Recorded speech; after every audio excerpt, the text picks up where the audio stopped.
আলাইকুম viewers, welcome to my new blog. আশা করি আপনারা সকলেই ভালো আছেন। আল্লাহর রহমতে আমিও অনেক ভালো আছি।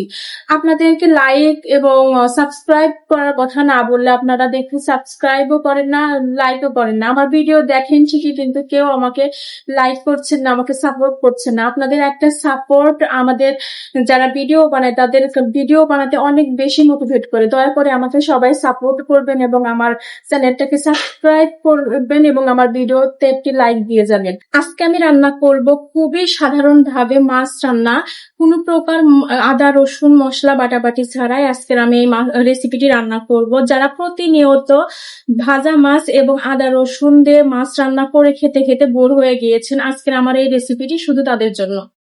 রান্নার জন্য আমি প্রথমে কড়াইতে তেল দিয়ে দিলাম। রান্নার শুরুতে প্রথমে কড়াইতে তেল দিতে হয়, সেটা আমরা সকলেই জানি। তারপরে দিয়ে দিলাম পেঁয়াজ। পেঁয়াজ এবং তেল হচ্ছে রান্নার মূল মশলা, মূল এভিডেন্স, সেটা আমরা সকলেই জানি। তো এর পরে আমি একটু পেঁয়াজটাকে লাল করে ভেজে নিয়ে এর মধ্যে পানি দিয়ে দেব। পানি দেওয়ার পরে আমি কয়েকটা কাঁচা মরিচ এবং কাঁচা পেঁয়াজ দিয়ে দিচ্ছি। কাঁচা পেঁয়াজ এবং কাঁচা মরিচ দিলে রান্নাটা খেতে বেশি মজা লাগে।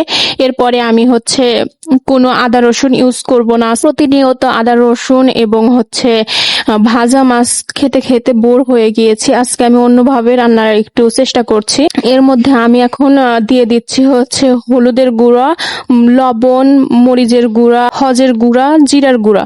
এছাড়া আর কোনো মশলা আমি ইউজ করব না। আজকে কোনো প্রকার বাটাবাটির ঝামেলা ছাড়াই আজকের আমি রান্না সেরে নিই।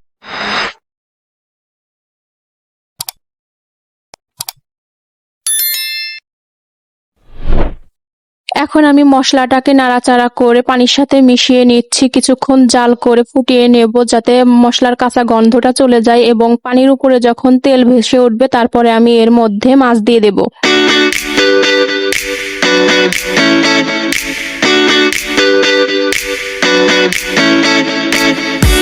এখন আমি এই কষিয়ে নেওয়া ঝোলের মধ্যে একটা একটা করে মাছগুলো দিয়ে দিচ্ছি।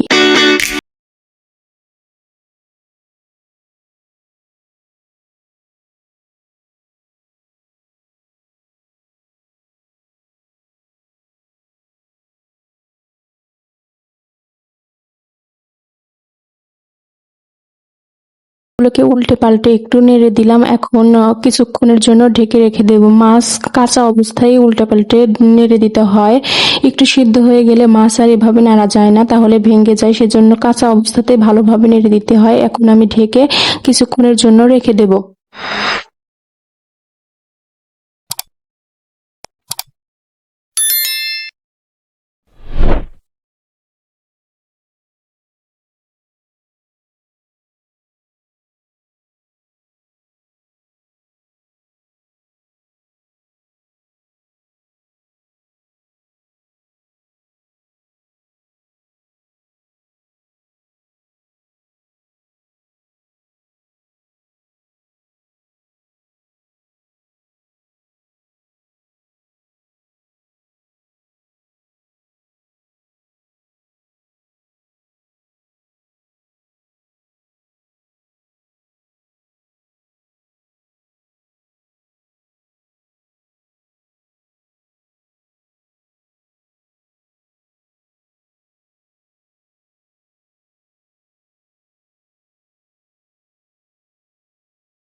আবারও আমি ঢাকনাটা তুলে হালকা হাতে মাছগুলোকে উঠিয়ে দিয়ে এখন এর মধ্যে একেবারে সিদ্ধ হওয়ার জন্য ঝোল দিয়ে দিচ্ছি।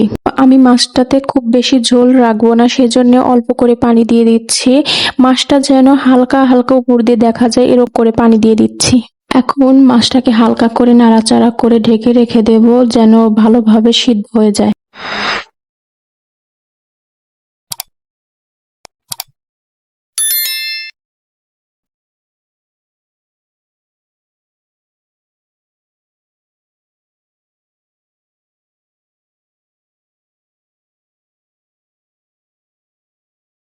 ঢাকনাটাকে একটু পরপর উঠিয়ে মাছগুলোকে উল্টে পাল্টে দিতে হবে, না হলে নিচে লেগে যেতে পারে। আমার মাছ রান্না হয়ে গিয়েছে, এখন আমি চুলাটাকে বন্ধ করে দিচ্ছি। আমার মাছ রান্নাও শেষ, আর আজকের ভিডিওটাও এখানেই শেষ করছি। আমার ভিডিওটা যদি আপনাদের ভালো লেগে থাকে তাহলে আমার চ্যানেলটাকে সাবস্ক্রাইব করে ভিডিওটিতে একটি লাইক দিয়ে যাবেন।